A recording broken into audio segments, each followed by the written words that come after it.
Good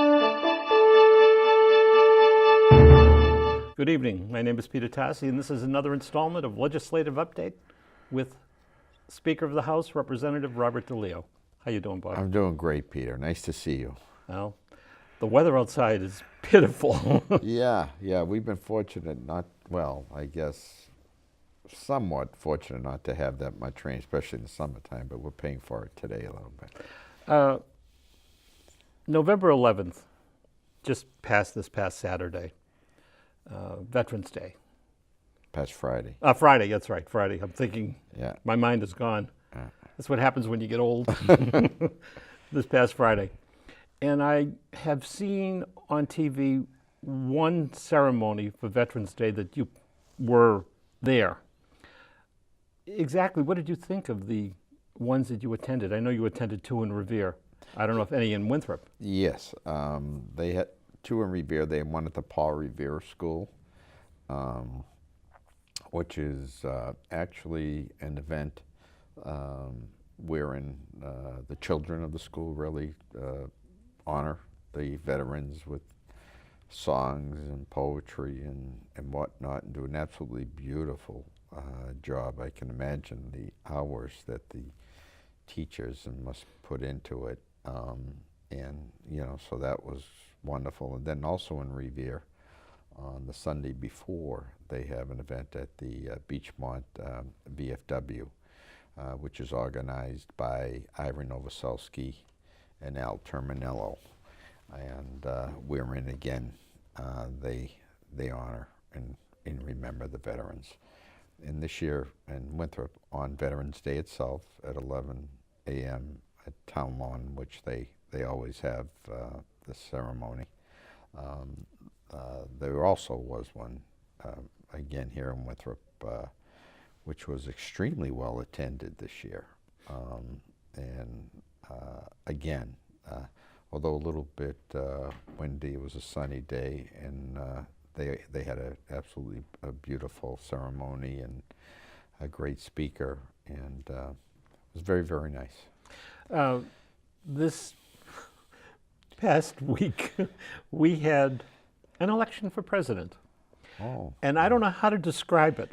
Yeah. Reason being is, you have sides, no question, like any election. Whether it was Clinton or whether it was Trump, whether it was Trump, whether it was Clinton, it was too close to call for a period of time, and I'll be honest with you, I was totally surprised at the results. I didn't think Trump would take it, just because of the polls. What's your feel? Yeah, it was a fascinating election from day one. And when I say from day one, I mean even back before the primaries. When this election, first began, and I think the Republicans at one time had, I don't know, something like 17 different candidates running for president at the time. I think when they very first started. And, when I would watch President-elect Trump speak, I would sometimes be amused in terms of what he would say and whatnot.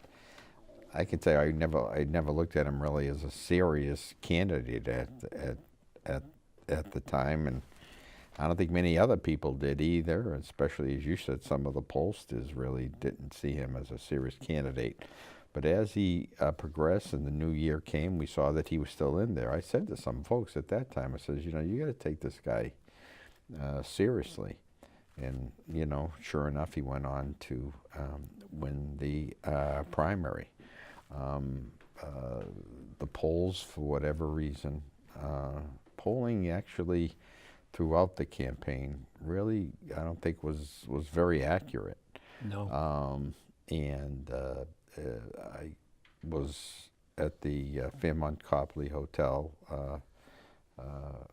with the so-called Democratic Party rally, which wasn't much of a rally that night. It was a disappointment. But the House of Reps, we have a room wherein I call all the state rep candidates to either congratulate them on the victory or say how badly I feel relative to their loss.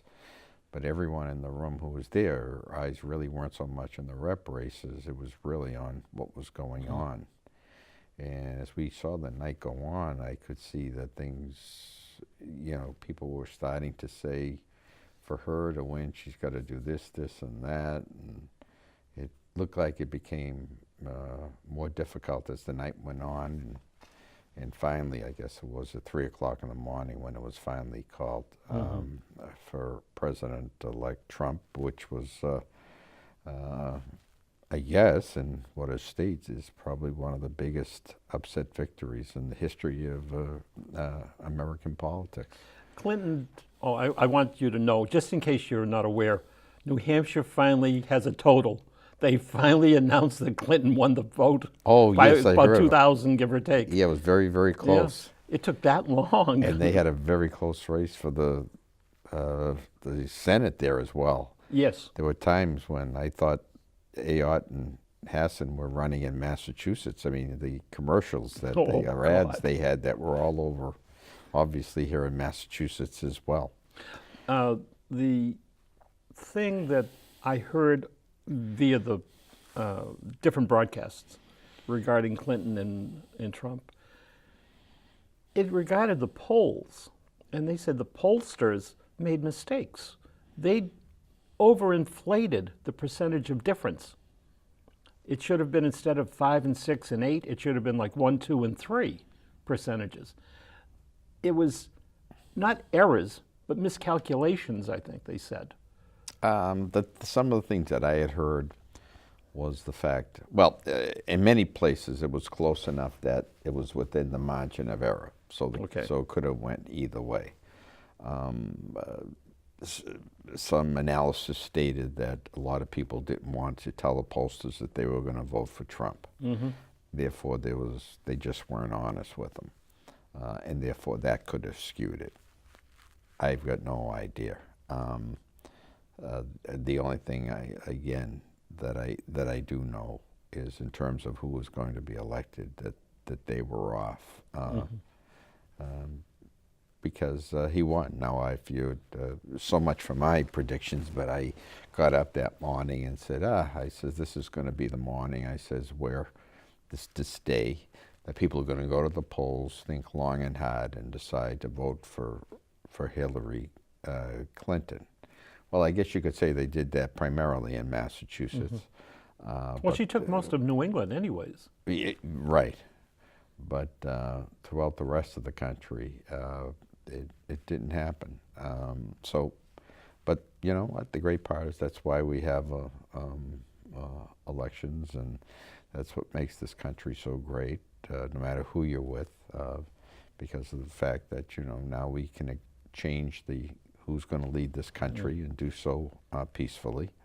It appears as though Trump and Obama already had some discussions, which apparently went well. I've heard some discussions relative to his cabinet picks, a couple of whom I really didn't know, but some people had some negative comments to say about that. But as they say, let's wait and see. Let's wait and see. Yeah. Give him the chance to lead the country, and does the right thing, fine. If we feel he's not leading properly, then we'll make sure that our voices are heard. Yeah. There's one thing that he has in his favor. He has a Republican Senate and a Republican House, which is, and being a Republican now, because Trump was at one time a Democrat. I guess so. Yeah. So at least that's positive, for him. He doesn't have to fight the opposite party. Well, hopefully, I guess we won't maybe have the paralysis that we've had in Washington. The only bad part is, are you going to like what they do? Yeah. And again, but you can say that no matter who the president is, and whatever the House and Senate but that's what I meant in terms of one-party control. So you shouldn't have the paralysis that you have right now. And again, hopefully we'll get things done. Hopefully he and the rest of the members of the Senate and the House will work in a bipartisan fashion, similar to what we do here in Massachusetts, and get some legislation passed for the good of the people of the country. Now, here in Massachusetts, we had 4 questions on the ballot. Number 1 was another slots power. Number 2 had to do with charter schools. 3 was concerning caged animals. And 4th, of course, was marijuana. Now, let's go one by one. The first one, the slots power. I think that had to do primarily with the situation in Revere, That's where what the they- hotel wanted to have a slots. Right. And I was opposed to that, by the way. I was Mm-hmm. opposed to the question. And some people said, well, how could you be opposed to the question when you were in favor of expanded gaming at one time? Well, I was in favor of expanded gaming, but to make sure that we did so in an orderly fashion, and I was in favor of it so we could create jobs, which so far is happening, creating revenue. What I didn't want to see was to use the ballot process as a means of subverting the law which we passed.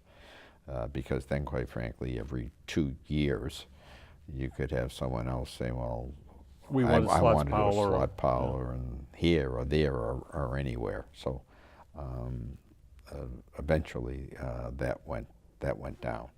In addition to that, the people of Revere, to their credit, was it 2 weeks even prior to yes. that, 2 or 3 weeks before, they had a local election. local, and again, it had lost in Revere. So I think that both the people of Revere and the people from Massachusetts spoke very loudly and clearly on that issue. Well, even if it did go, meaning with a yes vote, It would have to go before the commission. the commission, and they could turn it down. And if you Am had I to ask correct? me, my gut reaction is that they would have turned it down. All right, so They would have down, and if I don't know then if we probably could have had the opportunity then to take it up in the legislature, which if we did, I would advise the members of the House to vote it down. okay, There. let's go to the second question, charter schools. Now that was a big question, That was very divisive and very Right. expensive. and I don't know what side was the right side. By that I'm saying you had the governor saying yes, you had supposedly many of the school committee saying no, Right. and I think who knew better? That's what I'm questioning. I think the feeling was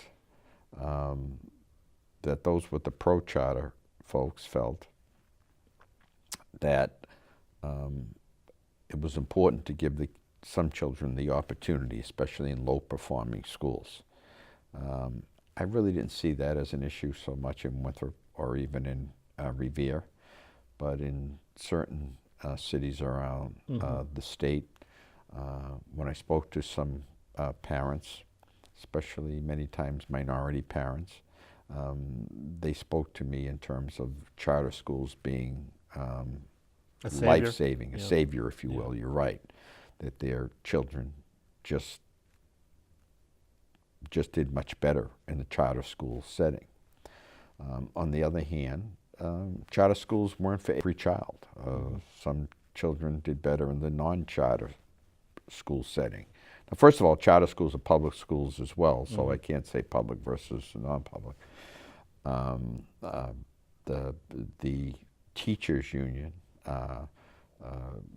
to their credit, did an unbelievable job in terms of fighting the question throughout the state, raising a lot of funds. And quite frankly, I think the major difference on the ballot question was the organization that the MTA and the AFT had on the ground that day. I think that's what made the difference, although I have to say that I did not foresee the margin of victory. You mean the no victory? For the no Yes. vote, as I saw, I thought it was going to be much closer. I could see it being voted against. I could see that coming. I could sense that. But if you would have told me that it was almost going to be, I don't know, 2-1 or whatever it was, something like that, I would have said, no way. Especially in those communities where I had heard very strongly from some folks that they wanted charter schools because it really would help their children. And you know, I thought that was an important factor, that you'd be able to send your child to a school of their choice. Again, but the no vote won. I think there was some discussion about, you know, with the non-charter school, regular public school setting, would they be losing money? I think that was one of the other big issues. So again, overwhelmingly, that was voted down. Now, two things. You're talking money. From what I think I heard correctly was each community has a certain amount of money coming from the state. And the state dictates how much money the individual community has to put in for school. Combined, that's the total amount they have. Yeah, it goes by the number of pupils. Right, so... And by the way, just so you'll know, Massachusetts is one of the most generous, if not the most generous state in terms of what they provide, the state provides for schooling. So now... But it goes according to the child. So right. If little Johnny goes to Winthrop Revere High School, then that money will go to Winthrop Revere High School. If little Johnny goes to a charter school? Excel Academy, we'll say, then it would go to Excel right. Academy. If little Johnny, on the other hand, goes to neither, we'll say goes to St. John's Prep, then obviously that money... That's a private school. That's a private school. Right. So that's what I meant when you talk about different choices. But also I was told if... Now little Johnny, let's go with this as an example. He goes from Winthrop or Revere to a charter school, Excel, whatever. But if he leaves Excel and goes back to his community, that money bounces back to the community. Right. Go to prorated.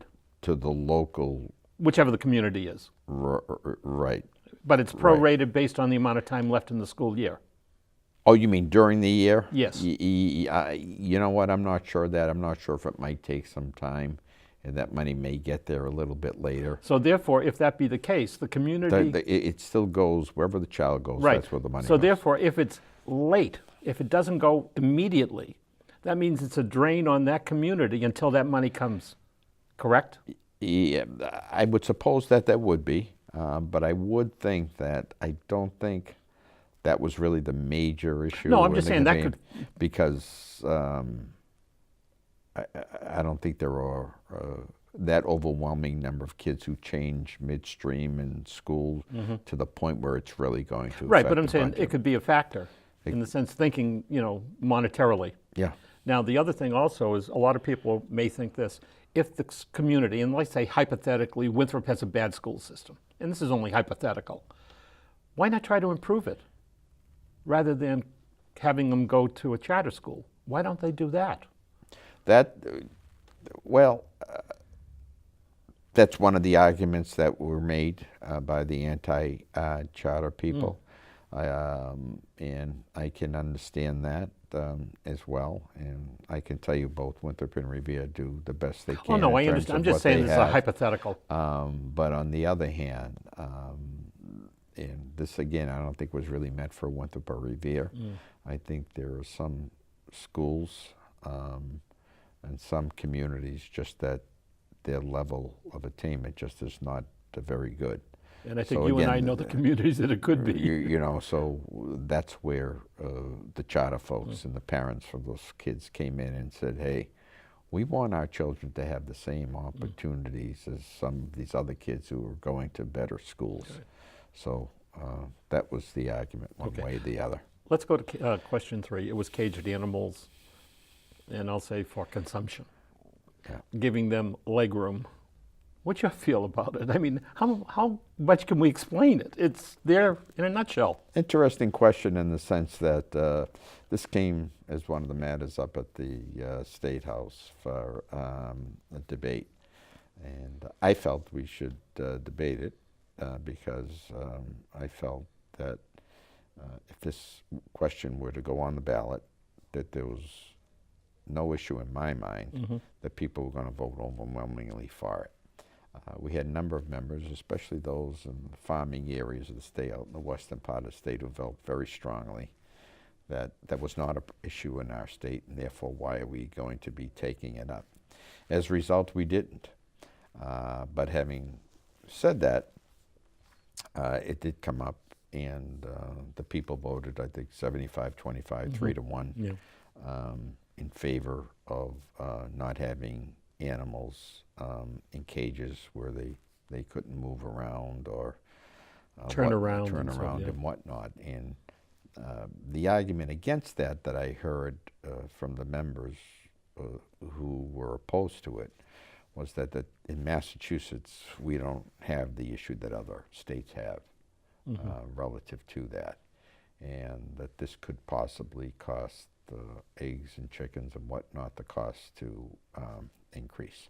I guess that remains to be seen, but obviously that was one that I could see coming, and people were going to vote overwhelmingly for the protection of the animals. Well, the vote showed it anyways. Right. Now, here comes the bombshell.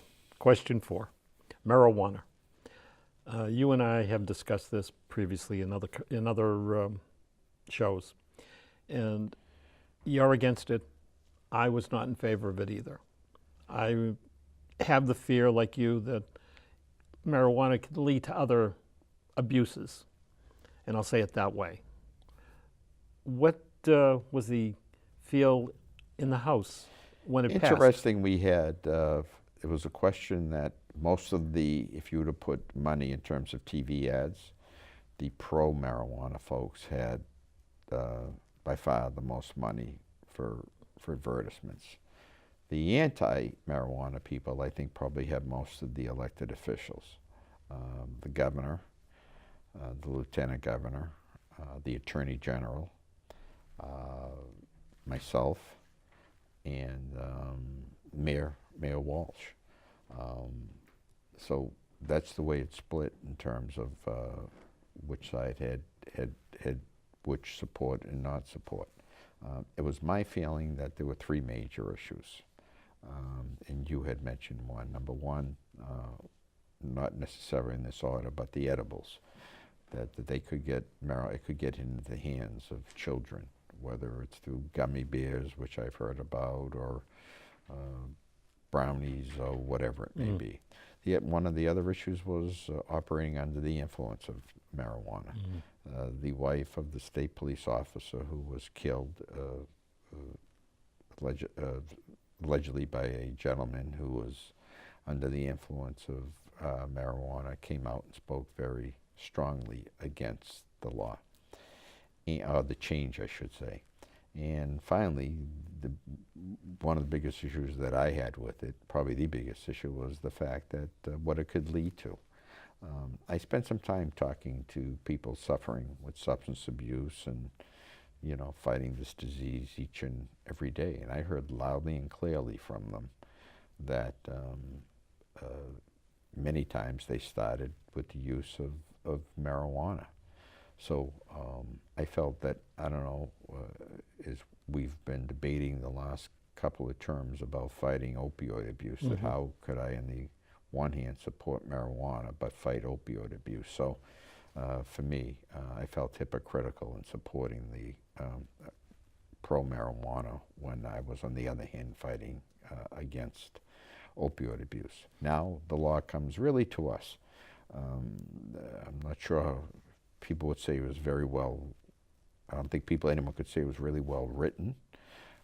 So I think now it comes to us to abide by the will of the people in terms of allowing the legalization, but on the other hand, putting in some various regulations, you know, to make sure that it works properly, and to make sure, most importantly, that we provide as much public safety that we can provide in terms of rewriting the law.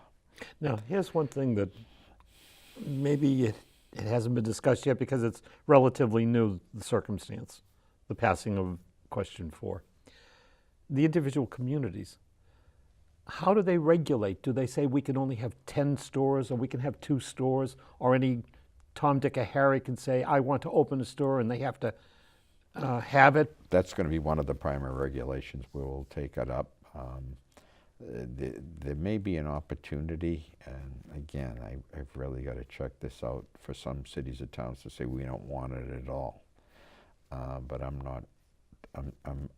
not quite certain of that. And here's But as part of the regulations, it's going to be how many can be allowed, where they can be allowed. So how are they taxed? Some places, I've heard from some places say, well, you don't put a large tax on them, because if you do that, then they're still going to buy underground. Other places that say that, well, you got to make enough money to be able to regulate it, and you got to make enough money to be able to police it, and therefore, you better make sure that you tax appropriately. So this is going to be a very, very interesting debate that's going to come about in the first of the year. Now, here's another thing. What happens if, and let's just say New Hampshire, they did not pass it? And again, I don't know if they have a marijuana law. I don't think they do. All right. Maine passed it, by the way. Let's just say New Hampshire. You go to New Hampshire, you buy it underground, you come into Massachusetts. It's legal in Massachusetts, therefore you can have it. But you bought it elsewhere, another state. How do you tax that? How do you tax underground? You Well, you can't. don't. You can't. Don't. That's why it's underground. The other issue we have, it's illegal federally as well. So Congress would have to change the laws relative to legalizing marijuana. So that's also part of the issue. That so marijuana that came from the other state, although I guess you could use it, obviously, And be legal. legal. But if you were to be caught in New Hampshire, then Well, yeah, of course. Then- But once you cross then- over state line, you didn't buy it in Massachusetts. You have it in Yeah. your Now, possession. whether- and now- it's legal. yeah. Now that's a good question. Whether that becomes then a federal violation, I don't know. I'm saying there's so many I don't ifs know. and who knows what can happen. Yeah. But yeah. it's going to be interesting within the next year to see what happens. Yeah, and I will tell you that talking to the governor and Senate President already, we expect that the new session that's going to be that's going to be a robust debate, shall we say? So when can the first, say, store open up legally? Was it 2 years, 3 years? Well, I'm not sure if it will even be that long. I think we heard from the voters loudly and clearly. So we want to try to move the process along. On the other hand, we want to give ourselves sufficient time to make sure that we get it right, or as right as we can get it. So I'm not sure if it'll be that long, but on the other hand, I think it's going to take some time to make sure that we consider all of these various factors that must be considered to make the law workable. Based on what you've seen from this past election with all the questions and who won, who didn't win, what do you get from it? What is your feel as this is going to be positive, this is going to be negative, what? Well, it was a fascinating election. We had the most interesting presidential election, I think, that I can remember. I think that there was a message there that the speaker, that the folks from around the country, spoke loudly and clearly. I think that I always hate to pass legislation or rule or make laws according to ballot questions. But on the other hand, that's the purest form, or one of the purest forms of democracy, I guess, that we can have. People argue one way or another on that.